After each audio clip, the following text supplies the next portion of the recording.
Hi there, welcome to my YouTube channel. This is Tina from Tinaheals.com, and here in this video I will talk about how to deal with Ketu afflictions.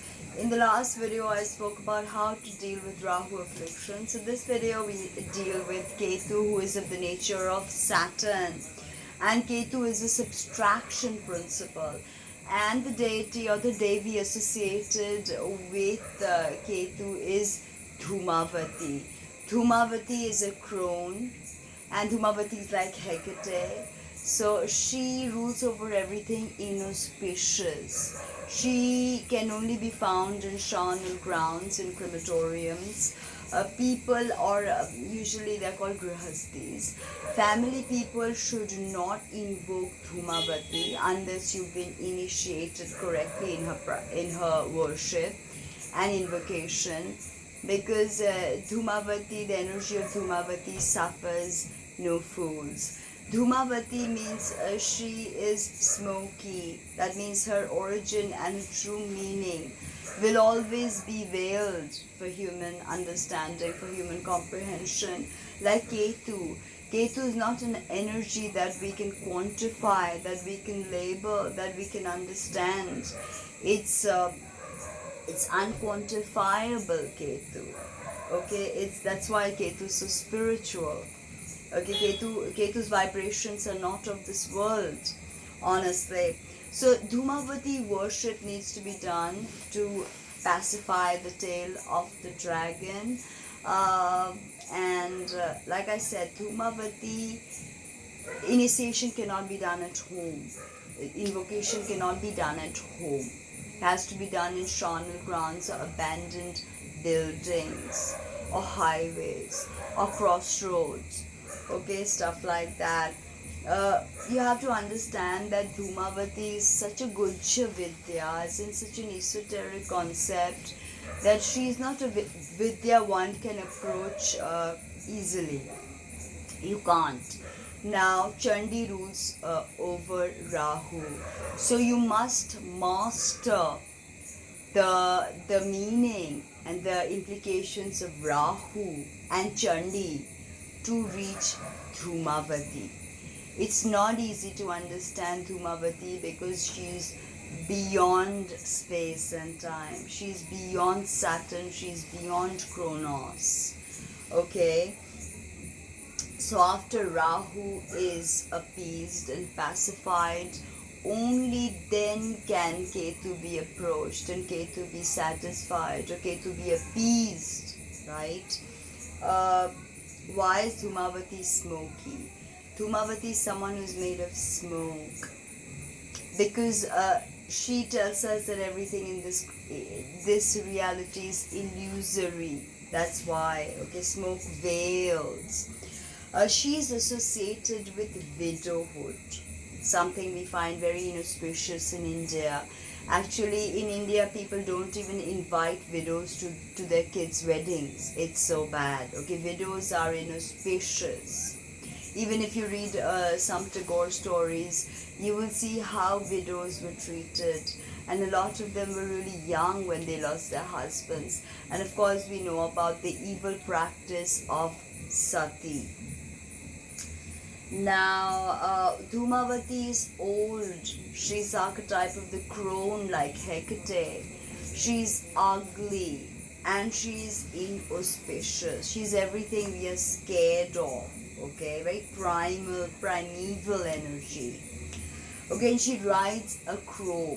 Again, the connection to Saturn. She rides a crow, and she lives in the charnel grounds or crematorium, which reminds us of the superfluous temporality of life. She reminds us that life is temporal. Nothing is permanent. Nobody lives forever, and nothing lasts forever. Alright? In Tantric text, Dhumavati is an energy that will appear right before Pralaya. Pralaya is dissolution of the universe. When the universe and all its material and essence and substance dissolves, that is Pralaya, and that is when Dhumavati appears.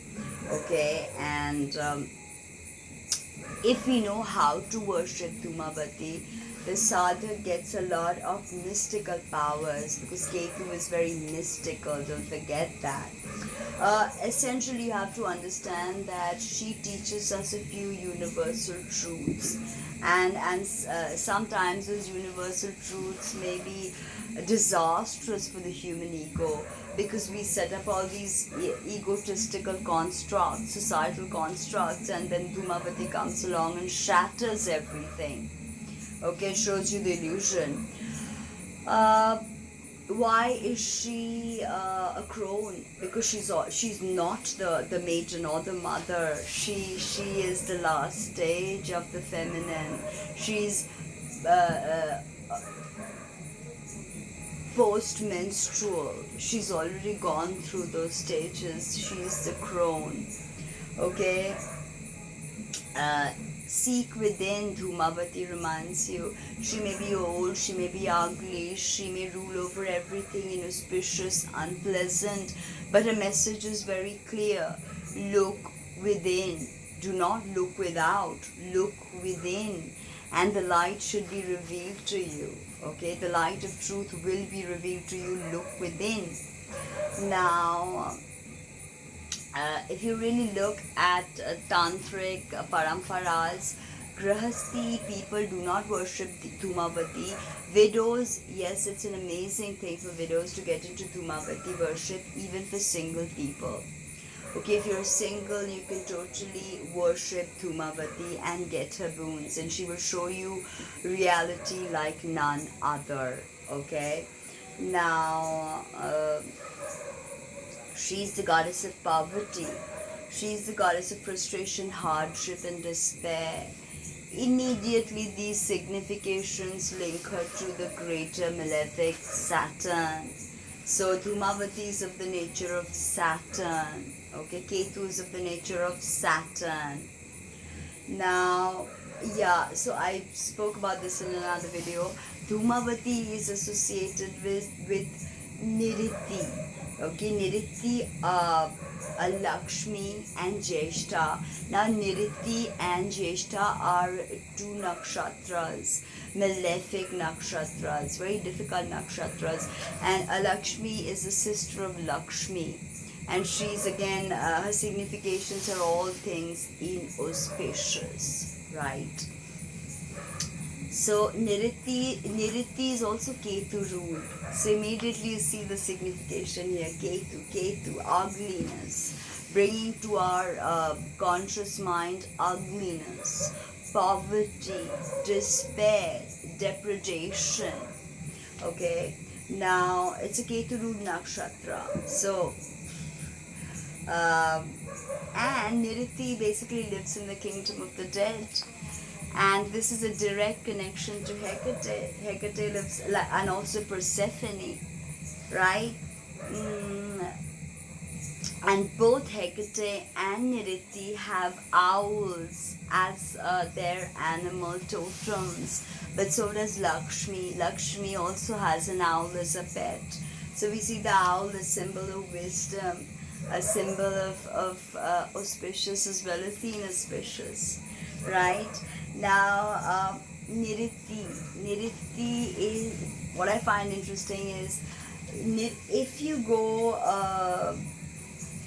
if you think of Niriti, if you think of Jyeshta, if you think of Hecate, if you think of Hecate, all of these goddesses are crow goddesses, okay? They are all crow goddesses. And so is Dhumavati, and so is Yama. Okay, Yama is the brother of Saturn or Kronos, right? And Jyeshta is within 16 to 30 of Scorpio, and she's known as the eldest. So you see how everything is so interestingly intertwined. Saturn, Ketu, Niriti, Hecate, Jyeshta, and Dhumavati, so intrinsically connected. More coming up on Dhumavati in the next video. Thank you.